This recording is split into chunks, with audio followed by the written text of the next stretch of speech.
It's time for Minutes with the Mayor, brought to you by Mercantile Bank of Quincy. Of course, Mayor Linda Moore here to speak with me again. How are you? I am great. How are you? Fantastic. So I watched the city council meeting. It was short, sweet, to the point last night. I love it when they go that way. I was going to say that was really nice. I've seen some that, go an hour, possibly even longer. Last night was about 15, 16 minutes, kind of in the wheelhouse of get in, get stuff done, and get the heck out of there. Exactly. Yeah, we have too much to do. Right, Yes. Efficiency. I love it. So let's talk about efficiency and how we're trying to increase that. And one of those ways we've spoke about before, town halls. Exactly. So we had a town hall for Ward 3 on Sunday. It was very well attended.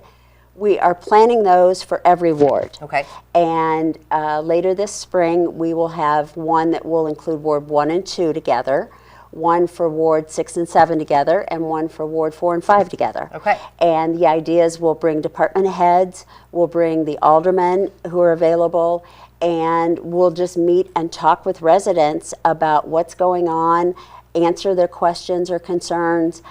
It's a great opportunity for residents to bring up things to us that maybe they wouldn't voice on a public forum. Sure. So, or maybe don't know how. Or don't know how. Yeah. So this is a good opportunity, and by having our staff there as well, the aldermen have a reference that if they need help or they need to know what's the latest on that, the staff can give an update as well. Yeah, and I know Kelly and Mike Adkins, they held the first one, right? So the overall theme was one that I wouldn't really expect, right? Right. But it was like speeding and traffic safety. Yeah. Right? Very much so. And one of the things that was brought up, I think specifically, because I don't know how new they are, but in my lifetime, relatively new. These kind of do not stop in this span of roadway. Crisscross white lines. Markings. There's one out East Main, and basically it's there to say you cannot turn left into Carter's if you're heading east. Okay. And the idea behind that is it's 4 lanes of traffic, and we don't want the center lanes stopped. Yeah, clogged up. Because it just delays the traffic. So if you're going to go to Carter's and you're heading east, you need to go make a U-turn and come back and enter that way. Not in a neighboring property, though. We want to make that clear, because there are private properties there that, they have traffic coming in and out, and they're concerned with their customers or clients' safety as well. So there is the park up there that you can use, right? If you want to do it safety within Flynn. But yeah, make sure you're being courteous. And I think there's another one, Woodlawn. And that is primarily to make sure that they can get out, these residents in and out, right? Absolutely. Yeah. Well, and the residents along East Main Street there, a lot of them are older, and they want to maintain safety. And we want to maintain that street as a safe passage for them as well. So the speed limit is 30, I believe, through there. And we've seen cars go 45, 50. Yeah. It's really easy because it's 4 lanes and it's kind of like the open road. Right. But we ask people, pay attention to the speed limit signs. In most places around the community, it's 30. There are a few spaces where it's 35, but in a lot of neighborhoods, it's 20 miles an hour. Right, especially during school, like in the school zones. Exactly. Which a lot of that stretch is. Right. Yeah. Right, exactly. So we just want to make sure people are paying attention, watching their speedometer, making sure they're staying within the speed limit. We don't always have officers out on all of the roads where we have all of these speeding problems, but around holidays or special occasions, we do. Right. So if you don't want to get a speeding ticket, pay attention to the speed limit. Right. And also slow down. Yeah, for the safety, I was going to say, because not only, we have to self-police just in the name of safety for these kiddos that are, walking and driving through there. And even if a lot of times it's the kiddos speeding, right? Oh, yes. Beware. Eventually you'll get caught. Take it from me. You will get a ticket, right? Oh, yes. So we gotta be safe. But I thought that was an interesting overall theme of the town hall, but one that if you live out there, it's very It was very important. Yeah, exactly. And we have a lot of hot spots around town. The speeding isn't limited to any one ward or any one street. it's a problem all over. You know, and some people will say, well, if you hadn't fixed the potholes, right, then people wouldn't be speeding. Yeah. Well, I would much rather have the potholes filled. Yeah. And of course, now with the freezing thawing that we're going to see over the next few weeks, the potholes are really going to get bad. And if you're speeding because, well, there wasn't a pothole there yesterday, guess what? There could be one there today. Yeah. So might get the old pay chip tooth. attention. Exactly. Pay attention. We'll get on the potholes and get them filled as quickly as possible. But in the meantime, drive carefully. Yes, absolutely. And be on the lookout for the town hall in your ward. I think it is a good opportunity to get engaged. And even if you don't have questions, go and listen to what your neighbors are saying. Maybe you agree, maybe you can learn something, right? Or at least meet your alderman. Yes, absolutely. Get to know them, get to know how to contact them. If and when something arises, I think it's a great way to, not only communicate issues, but for the aldermen to go out into the community and show that they're there for them. Right, which exactly. I think is really cool. So speaking of town halls, we have another one coming up, which is about, it's like the airport, right? It's the airport, correct. Okay. This Thursday, February 25th, 6 p.m. at City Hall Council Chambers. We will have representatives from Contour Airlines here, and actually, it's the 26th, I think. It's Thursday night, I know. Okay. But Thursday night, 6 p.m., and it'll be an opportunity to see and hear from Contour directly on why they want to add Nashville flights to the calendar. I hope we will also talk about timing of those flights and, departure times, arrival times through both Chicago O'Hare and Nashville. Right. I like the Nashville option because it's more southern and because Nashville's the up-and-coming airport. Right. So like last week, Southwest added something like 100 flights at Nashville. Now, one thing we do know, you could still book a ticket through Nashville, if you're going to, let's say, New York. You could go Quincy to New York and back through United or American. If you want to make the Southwest connection, it is 2 tickets, one on Contour, one on Southwest. Okay. But I think that's okay. If you know ahead of time, you can do that. And the likelihood of a flight coming to and from Quincy out of Nashville being canceled is much less than through Chicago. So they seem to have traffic under control that you don't have the major delays you have at Chicago, especially on Sunday evenings. Sure. So that could help.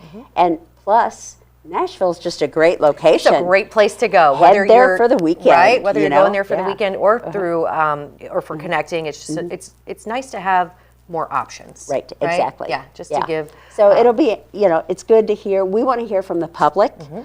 We do have a survey we've put out. We've had about 200 responses so far. So we'll get you that link so you can put it on the links as well. Okay.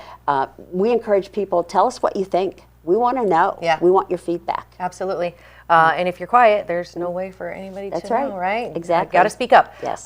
So that is Thursday night. And then after that, is it the aviation? There's another Aeronautics meeting? Committee will meet, and they will review all the feedback they received.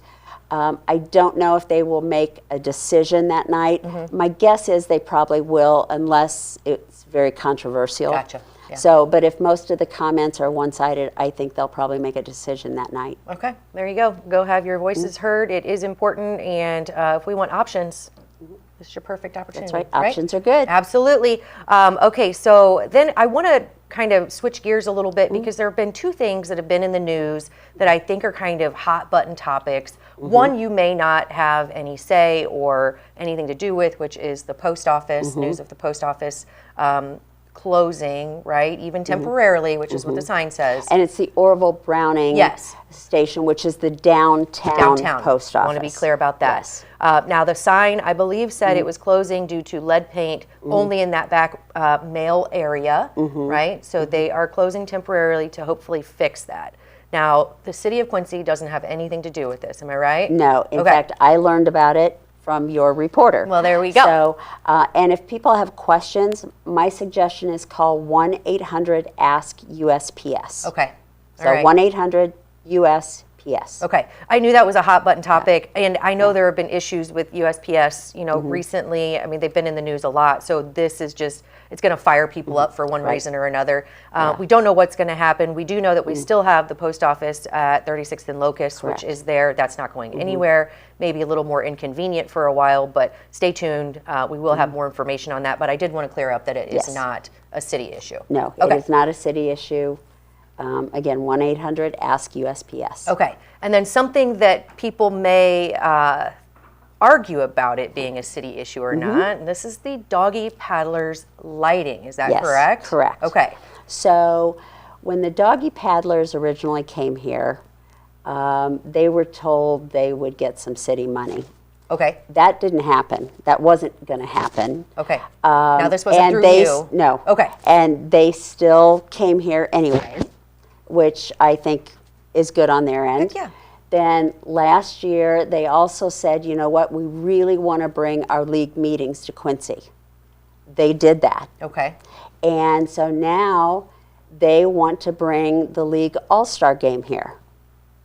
In order to do that, they need to have good, consistent, reliable, operational lighting. Okay. The lighting that is at the stadium right now is unstable. It's unpredictable. Okay. Last year, a couple of games, the lights just went off in the middle of the game. Okay. So they need to upgrade the lights. The stadium is owned by Quincy University. It used to be a city facility. The city sold it to QU. But QU's baseball really won't benefit from the lights in a way that would provide a return on investment to the city. Okay. Because the QU baseball team already schedules 4-game series on weekends. So the other teams come in on Friday to play a game Friday, 2 on Saturday, 1 on Sunday. They're already staying in hotels on Friday and Saturday nights. Okay. The opportunity to play at home for more weekends and generate more hotel room nights is minimal unless they make the Super Regional. Gotcha. Now, they've qualified for that twice, Okay. in the last few years. But if they're hosting the Super Regional, then these lights would definitely help them. Okay. So it's really not a benefit to QU, although it's on their property, so long-term benefits. Sure. Yeah. They're there. But the cost, we're looking at estimated about $25,000. The total cost of the lighting project is $175,000. Okay. The Doggy Paddlers have secured $100,000 so far to date, and they asked for $75,000. Okay. I didn't feel that $75,000 should come from the city. Sure. But I felt like because they've delivered on what they've said they're going to do in the past, they put $225,000 a year into our city. I think we could justify $25,000 from our food and beverage tax because they do bring the other teams in who eat in our community. They do have some fans that come in and stay in the hotels, and so we do generate some hotel-motel revenue. If we have the All-Star game, that will be a few more games and a lot more people, of course. And then they also want to bring a professional women's baseball league franchise here. Oh, wow. Okay. And I just think that's something cool. I mean, we don't have any professional women's sports in Quincy. Right. So that will be a 4-league franchise, or 4-franchise league next year. They want to do an exhibition game here this summer. Okay. And so that can be additional food and beverage dollars. That can be additional hotel motel tax. So I think there's definitely the possibilities for return on investment from the Doggy Paddlers. Okay.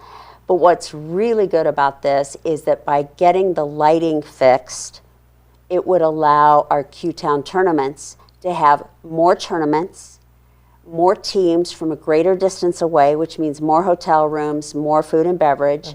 And so between the Doggy Paddlers and Q-Town tournaments, we can really get a return on our investment fairly quickly. Yeah, I was going to say and so that's why I think $25,000 is the right number, not 75. There's a payoff Yes. that's easier to attain. Right. Yeah. And so if this does pass, then there's still 50,000 short. But I've talked to one of the owners, and I've talked to the athletic director at QU, and the three of us, between our contacts, will make the phone calls and get the other 50. Okay. Because I think we all want to see this get over the finish line. Yeah. But we could really use the boost Sure. in the city support. Yeah, I think if there's return on investment, it's definitely worth entertaining. And we wanted the baseball team here, right? Absolutely, So, yeah. And we want them here for a long time. Yeah, and we want them to be successful. Yes. Yeah. And they know they have to put a better product on the field. You know, last year they really got started late. Yeah. And so they kind of had what they had. Yeah. But this year they've been working on it all year. Yeah. They got a are killer really new general excited. manager. Yeah, she's great. Yeah. Yeah. They're really excited about some of the prospects that they have signed already and some more that they will be signing. So I think this year is going to be a lot of fun at the ballpark. Yeah. And lower ticket prices, so go out, show some support, and let's help them reach these goals so that we can grow the tourism numbers. And plus, I know a couple of times I'd stop by there just for dinner. Yeah. Because they had great food at the concession stand, and their price point was wonderful. Yeah. You know, so. Yeah. Yep, and something else to do in Quincy, which we're all saying we don't have enough family activities. So this is one thing that I think is good. $25,000, it is a lot when you hear of it, especially when it's kind of a private venture. But I think that if we can justify it through return on investment, through more visitors and you know, Right. heads in beds, butts Heads in in seats. beds and cheeks in seats. Yes, there we go. Okay, so now on to, I want to call it kind of the good news, because we're talking about the state of the city. And although it's not always kittens and rainbows, I think we got a lot of good stuff happening here. Yeah, I do too. Okay. The State of the City address is March 13th, which is a Friday. And that will be as part of the Quincy Service Club regular meeting. Okay. That's the first one. And then right after that, I make the circuit through all of the clubs and organizations around town. So if a club or an organization would like to have me present to their club, they can call the mayor's office and we will get it on the schedule. Okay. So you can go and speak or make an appearance or whatever. I mean, that's what you're here for, right? That's what I'm here for. Communication Yes. and transparency. So now these meetings that we're talking about, the state of the city, they are open to the public? It depends on Okay. the organization. Okay. So like the... Oh, no, I meant like if you're doing it at the city hall for the... if I were to do one at City Hall, absolutely, okay. it would be. Okay. But the first State of the City will be at the Quincy Service Club meeting. I Gotcha. think that's limited to their members and guests. So Okay. find a Service Club member There and we say, go. hey, can I come to the meeting? Yes, right? You know, as a Yeah. guest. Yeah. Okay, perfect. So Yes. depends on the club or the organization, but Yeah. reach out for more information on where those are going to be. Right, exactly. I assume... There will be one that's open to the public, I know, on Wednesday, March 11th. That's actually right before the State of the City. Okay. But I'll be going over a lot of the same points. Okay. That will be at Twin Oaks at 6:30, I believe it Okay, is. perfect. Yeah. So for more information, just reach out to, of course, the City Hall. Everything should be on the website, right, as far as events and where people can find you or find more information. As always, this has been... I always learn something new, and I love to sit down and kind of get some clarification. It's easy to, you know, kind of look at the social media warriors, I guess, keyboard warriors, and discern things, but it's always nice to sit down and get clarification and communication. Get it from the horse's mouth. That's right. Amen. All right. Well, thank you so much, and thank you to Mercantile Bank for bringing you Minutes with the Mayor. Thank you so much, Mayor Linda Moore. Thank you. Yeah.